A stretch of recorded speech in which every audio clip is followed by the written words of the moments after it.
Good morning, everyone. Students, today we are starting a new chapter, Business Services, chapter number 4.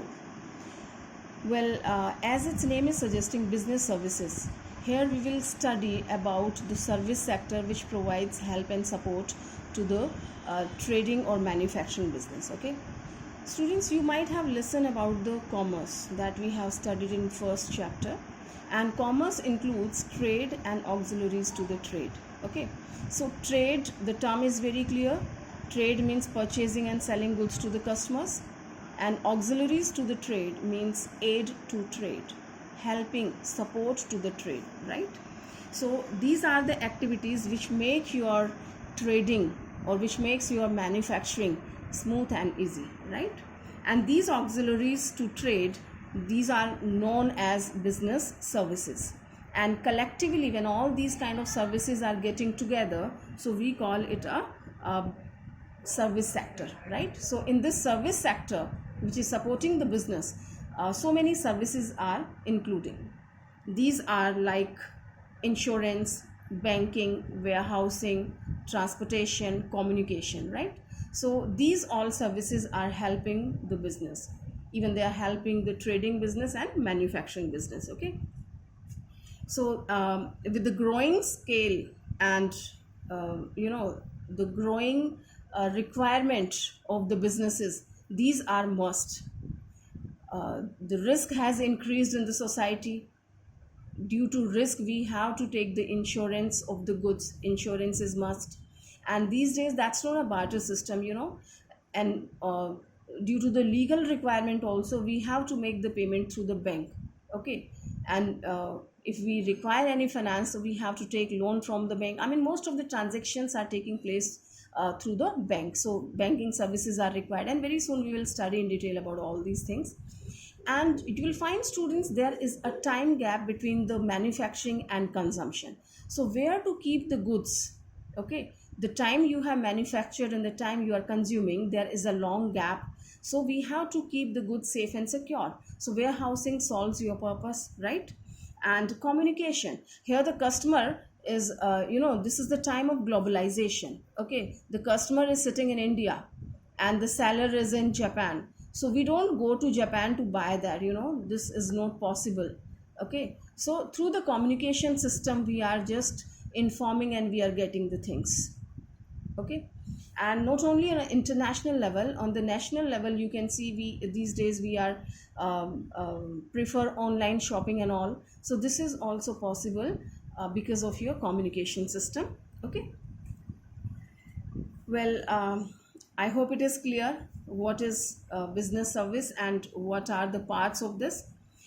Any business enterprise look for the following services. These are the same which I have explained: banking for availability of the fund, insurance for getting their plant, machinery, goods, etc. insured, communication for establishing link with the world, that includes suppliers, customers, and competitors. Okay, and warehousing for storing goods safely to maintain their quality, and transportation for transporting raw material and finished goods. I think it's well known by everyone that wherever you manufacture the things, you have to you should have the raw material, and that you will be getting from somewhere. So how the raw material will reach to you? Through the transportation system, right? And when you manufacture the goods, then this reaches to the customer. So how you how you provide it to the customers, how you provide it to the wholesaler and retailers? Through the transportation system. Fine. Next we will talk. This was the introduction regarding business services. Now we will talk about nature of services. Students, nature of services. What is the nature? The first is intangible. Services are having kind of like intangible. We have explained it many times, the thing which we can't see and touch. Okay, so can we see the services? Can we touch the services? No, students, we can feel only. These are experiential in nature. When you have an experience of that, then you feel, yes, you have taken the services, you have availed the services. One can't taste the treatment of a doctor, but we can feel, I'm feeling better after taking the medicines. Okay.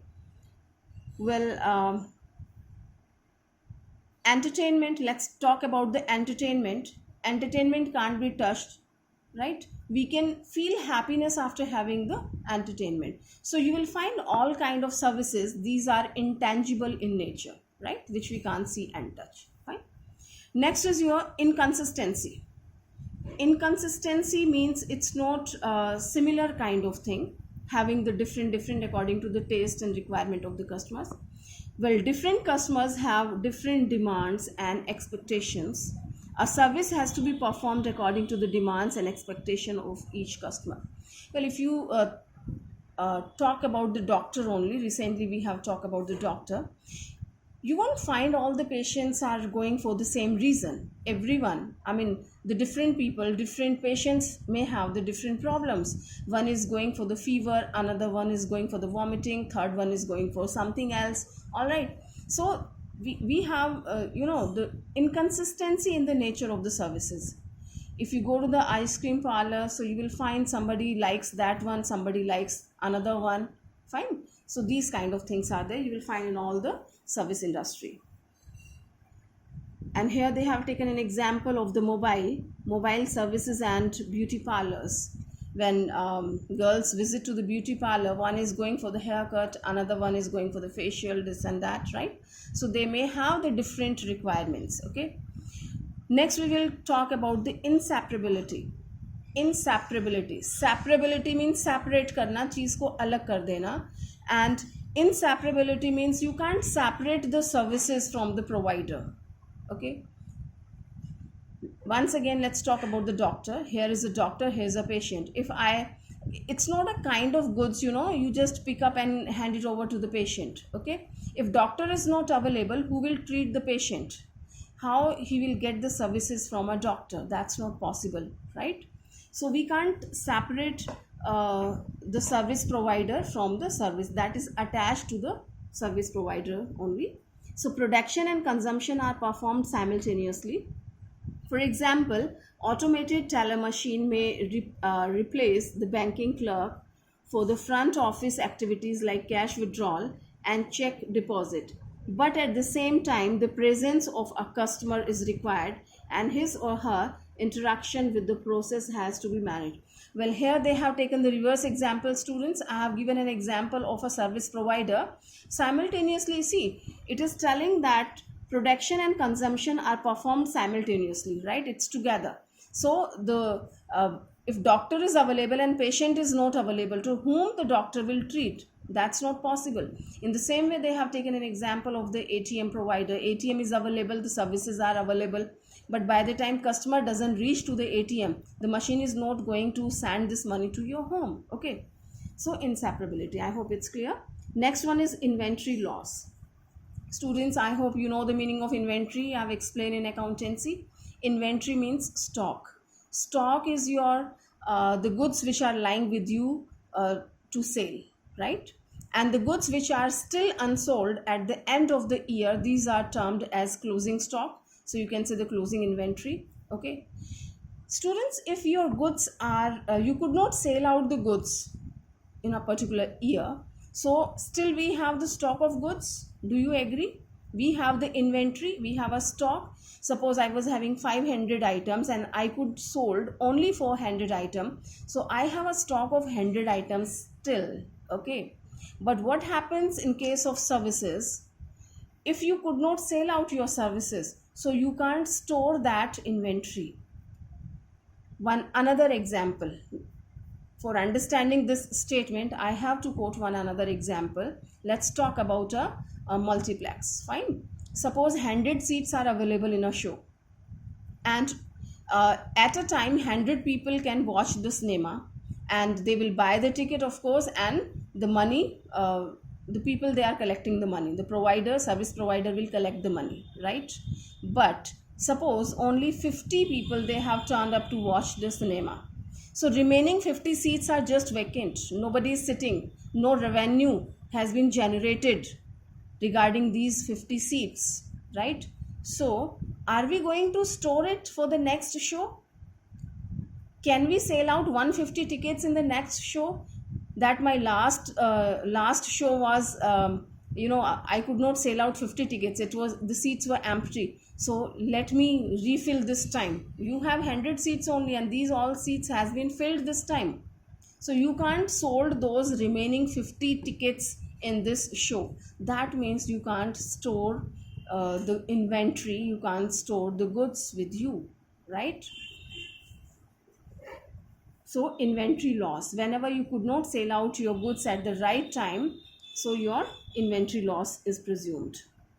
So here it's telling that services have title or no tangible components and therefore can't be stored for a future use. If service is not used immediately, then it is a total loss. They have taken an example of the railway ticket. If you could not uh, um, uh, sell out your railway tickets during one journey, so you can't do that. You sell out like all the bogies are filled in the next journey, so you can't sell out the extra one, right?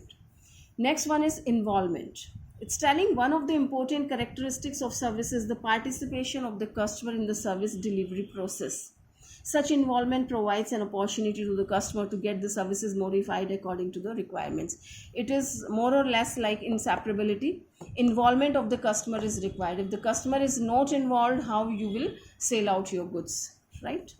So these were the nature of services. This was intangibility, inconsistency, inseparability, inventory loss, and involvement. Now we will see the differences between the services and goods. The basic difference to goods are tangible and services are intangible. Okay, let's see here. The meaning is explaining a service is an activity or benefit that one party can offer to another that is essentially intangible and doesn't result in the ownership of anyone, right? It's telling that benefits one party can offer to another one that is essentially intangible and doesn't result in the ownership of anyone. If you have provided the services, so that another party, the customer doesn't become the owner of that. You have provided just the services only. Either these are the medical services, or you have availed the facility of the railway, so railway is providing you the services, but after purchasing the ticket you don't become the owner of that bogie, okay. But in goods, what happens when you have sold the goods? Of course you have paid the amount in the service. For the services also you have paid, and for the goods also. But for goods you became owner, right? The title of the ownership has been transferred on your name.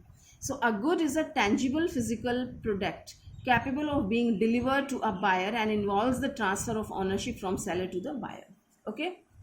Next is nature, an activity or process. That's watching a movie in a cinema hall. That's an activity, right? Services, either you eat ice cream, you go to the parlor, you go to the doctor, or you are watching a movie. So these all are services. Are what? These are activity or a process is there, right? But goods are not like that. This is a physical object like video cassette or movie, right?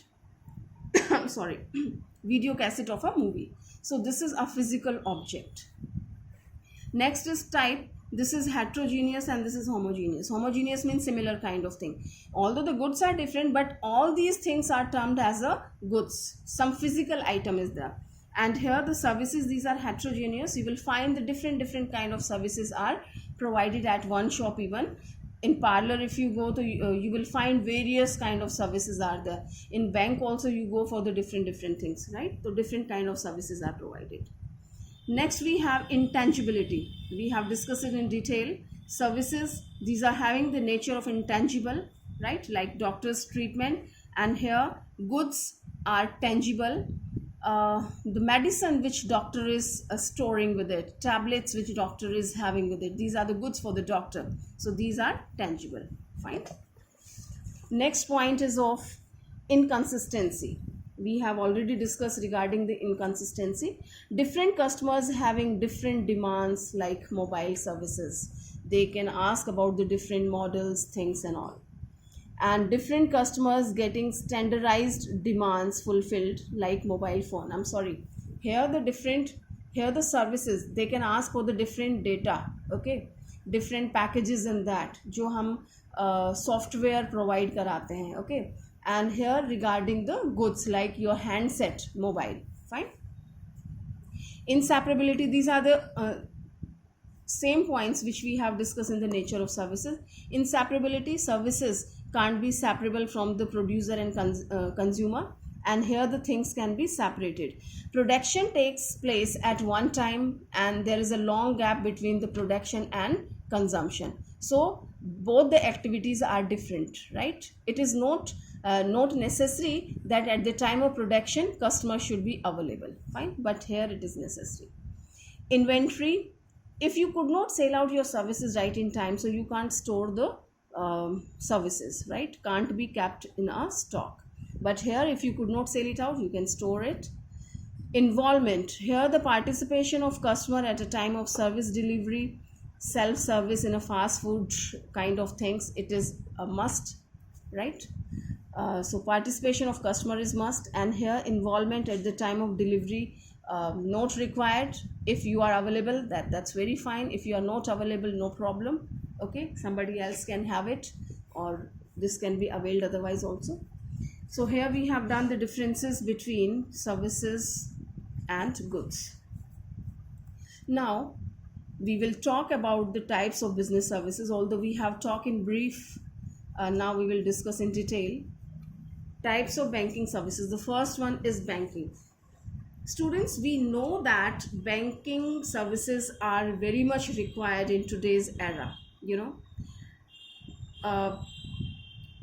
Banking these days, this is the legal requirement also. More than 10,000 rupees transaction you can't do yourself in cash, you can't do, you have to take the help of the bank.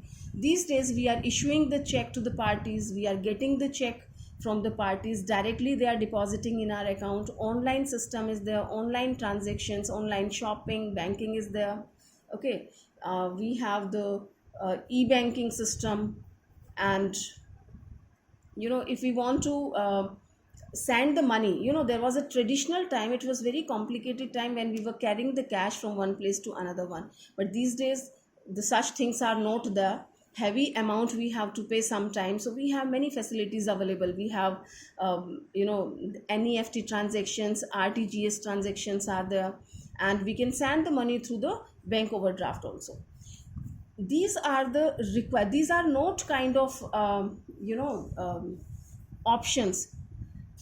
We don't have such options these days because of today's working pattern of the business. So we have to take the services of the banking. That is a kind of compulsion for us these days. We can't survive, we can't do the business without the help of banking. So here it is explaining business needs funds for acquiring assets, purchasing raw material, and meeting day-to-day expenses.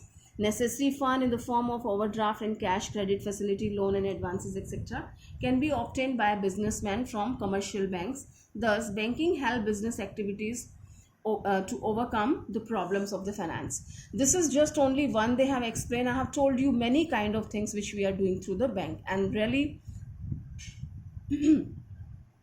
these days it's not possible to do the business without help of bank. So here they have told about the financial help. If you need loan, so you can avail loan from the bank, you can take the overdraft facility also, right? Now they are explaining about the insurance. Why do we require insurance? Students, we have studied in chapter number 1. Risk is a very important element of the business. Wherever business is there, so risk is there. So for minimizing that risk, we have many kind of risk of theft, risk of fire, accidents, and another kind of, right? So for minimizing this risk, we have to take the insurance policy. Next, we are talking about the transportation. That's very simple to understand. Manufacturing is taking place at the different place, and consumption is at different place. And where the manufacturing is taking place, raw material is not available here, because the raw material has the different place. It has a particular place where we get we have the minings, we get the coal from this place, we get the woods from that place, fine. And manufacturer is available somewhere else. So how manufacturer get these raw material? Through the transportation. Here the manufacturer is there, here the wholesalers are there, here the customers are there. How these goods are reaches to them? Through the transportation system. And this is a time of globalization, students, so we can have these goods from another country also. So transportation is playing very important role in the business these days. Now warehousing, we are talking about, explained it many times. There is a time gap between the production and consumption, so we have to store these goods in the warehouses meanwhile. So it helps business firms to overcome the problem of storage of goods and facilitates the availability of goods when needed. So warehousing creates time utility.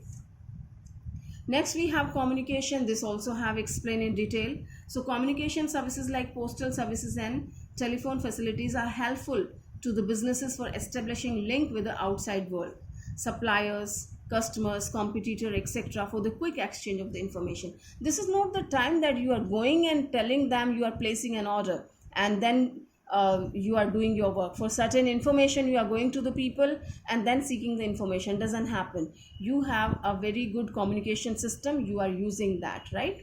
So that's very helpful in your business. So that was the introduction regarding the types of business services. Now we will start the detailed study of all these points one by one, right? So first we are taking banking. So this is telling banking is a financial institution. This is the definition. Banking is a financial institution which accepts money on deposit, repayable on demand, and also earns a margin of profit by lending money. Student, this is the work of banking only. It's telling that banking is a financial institution which accepts money. You must have seen, students, through the saving account. We have, when we get open the saving account in the bank, we deposit some amount. In the same way, so many people, they are depositing their money in the bank through saving account, FD or RD, right? So bank collects money and bank provides to the customers or provide to the people on their demand in the form of a loan, right? When people want money from the bank, so that is termed as loan. Okay, so it is providing to the people on demand, and of course it keeps a little margin when he lends the money. When bank is lending money to the customer, he charges interest on that, right, students? So how this earns money, I explain. When we are depositing our money in the bank, suppose bank provides 6% interest on that, right? But when we take loan from the bank, it is charging 10%. Okay, so it is paying less. हमें bank कम दे रहा है, 6% दे रहा है, लेकिन हमसे जब हम loan लेते हैं तो हमसे ज़्यादा चार्ज कर रहा है, 10%. तो ये जो 4% का मार्जिन है, ये क्या है बैंक के लिए?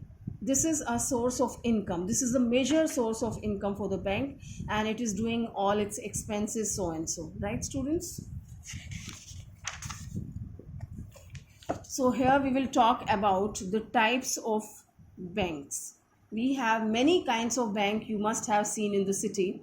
Well, different names are there, but here the formal education about the types of bank. Students, we have mainly 4 kind of banks are there. The first one, we call it a commercial banks. Then we call it a central bank, which is your Reserve Bank of India. Then we have cooperative banks and specialized banks. We will study one by one. So let's talk about the commercial banks first. Okay, commercial bank, as its name is suggesting, commercial, I mean for the business purpose. Okay, the process of the inland trade of the country depends upon these banks to great extent. Commercial banks are governed and regulated by the Indian Banking Regulation Act 1949, right? So these are formed in the same way as LIC is there. Fine. So this is regulated under the Indian Banking Regulation Act 1949. All the rule regulations has been given on that. These banks accept the deposit from the general public and provide the short-term loans to the manufacturer and traders. These banks pay lesser interest and deposits while charging higher interest on amount lended. The same story which I have explained just before. Okay, so this difference is their interest, and that is termed as their income, and they are managing all the expenses with this margin. Now these commercial bank, students, right, these commercial banks, we have two kind of commercial banks. One is public sector banks and another one is private sector bank. Okay, first kind of bank is your commercial bank, and under the commercial bank we have two kind of banks. One is your public sector and another one is private sector. Again, we can come to know through their names, public sector and private sector, as we have studied in chapter number 3. Public sector is owned by the government, and under which one? I've given you a hint just before. We have three kind of things: departmental undertaking, statutory corporations, and the government companies. Okay, so this banking comes under which one? This comes under the statutory corporations. Okay, as the different rule regulations passed in the presence of the parliament. Okay, so it's telling that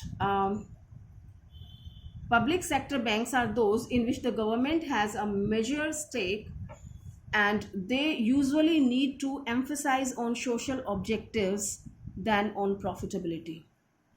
It's very common thing, students, because public sector always emphasize on the welfare of the public, not on the profit earning, right? So the same goes regarding the banking system also. These banks, which one? Public sector banks, they emphasize on the public welfare.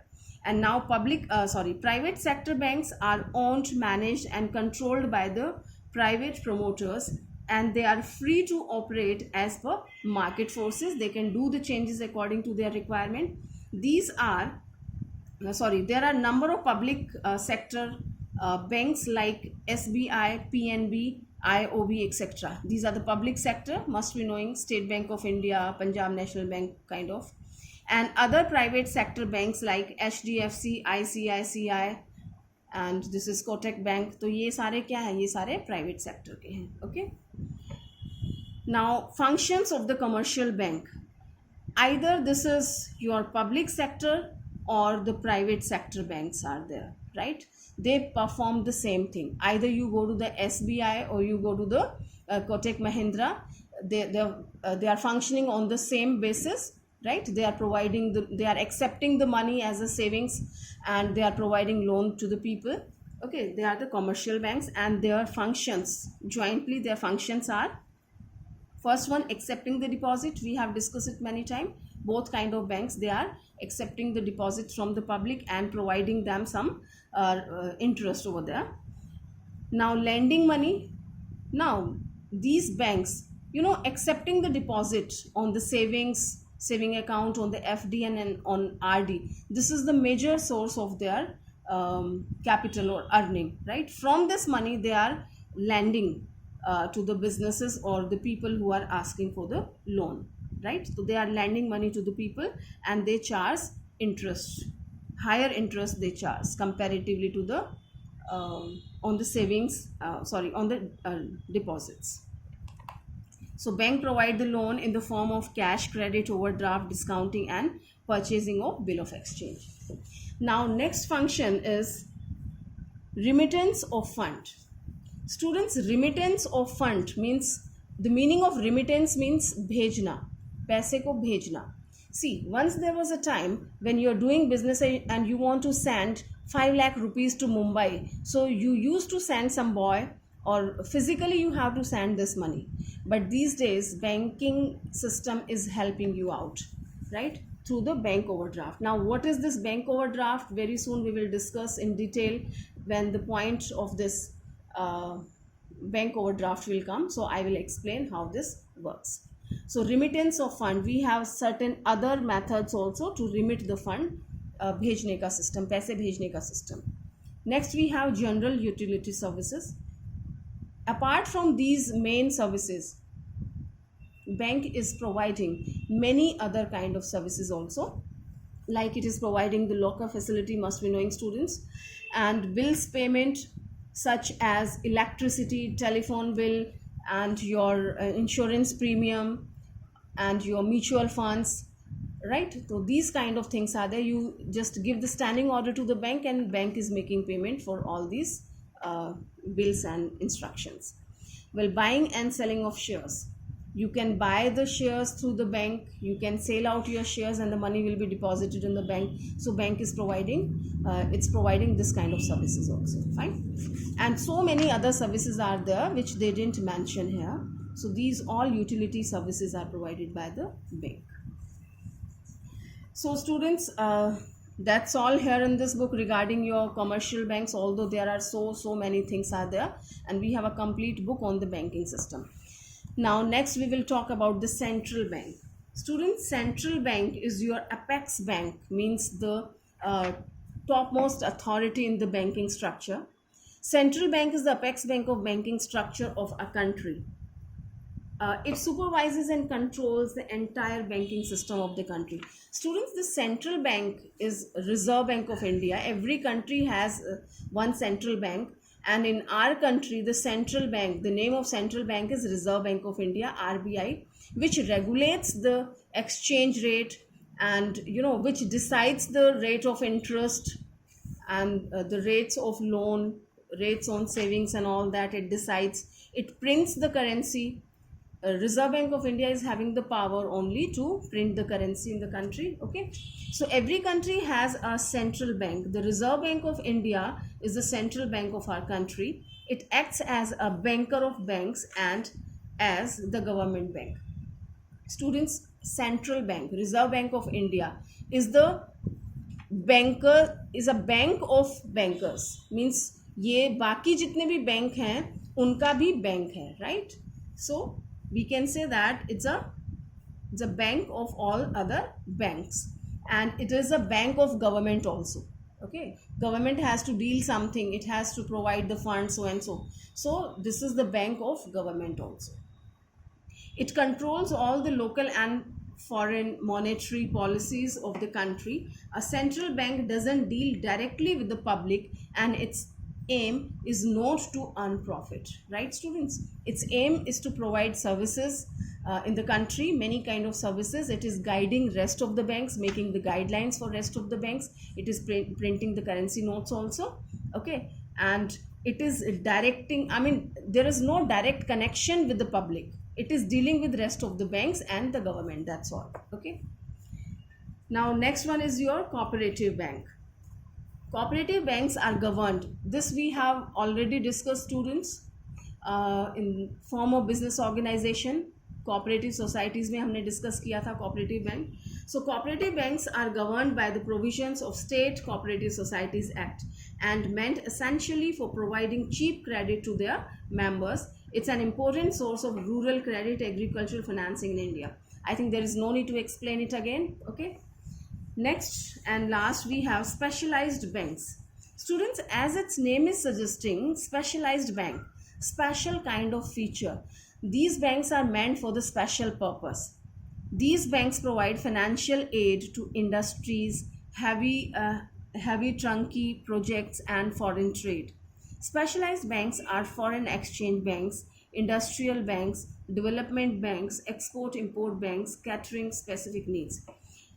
So students, specialized banks are meant for the special purpose, for the special reason, okay, for the special task. These has been formed. Like foreign exchange banks, they are dealing in the foreign exchange only. Industrial banks deal with the industries only, not with anything else.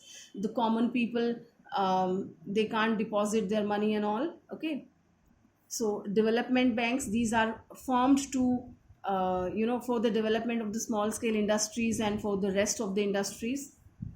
Export import banks, they deal in the same. So I hope it is clear. Specialized banks are meant for the special purpose, for the special reason. So here we have completed this topic, types of bank. I give you the brief, students. We have 4 kind of banks: commercial banks, central bank, cooperative banks and specialized banks. And commercial banks can be divided in 2 parts: public sector and private sector. Fine. I think it's sufficient for today's class. Students, please go through all the topics properly and on the daily basis. If you don't complete your work on the daily basis, this will be a problematic thing for you. This subject will be problematic for you.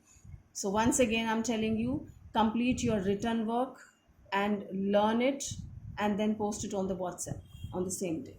Thank you.